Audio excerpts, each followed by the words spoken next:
Le scribe.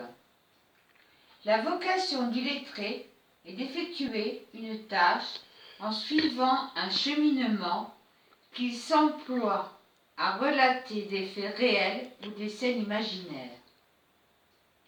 Il s'investit dans son écriture et ne fait pas toujours dans la demi-mesure.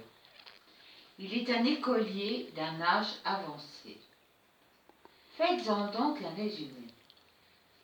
Rappelons-nous le grand épistolaire que fut Flaubert, ermite et romancier. Lisons, page à page, ses ouvrages et retenons la passion de cet homme pour les mots qui se mélangent aux mots. À présent, Gustave, reprends ton travail et trempe ta plume dans l'encrier. Agrémente le gueuloir. À plus tard. Le procès.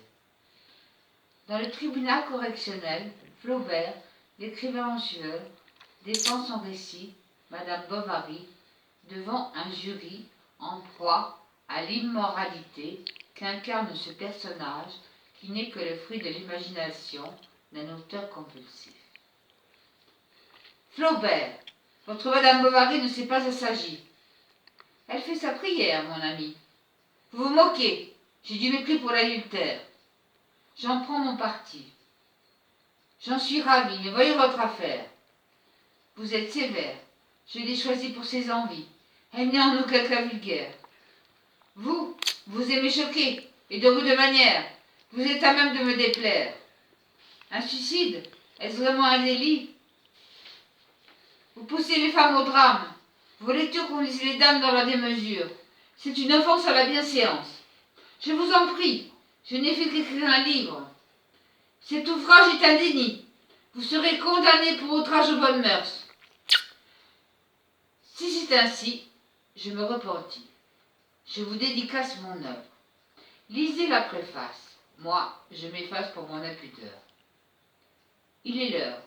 Le jugement est proclamé. Vous êtes relaxé. Ah, la bonne heure!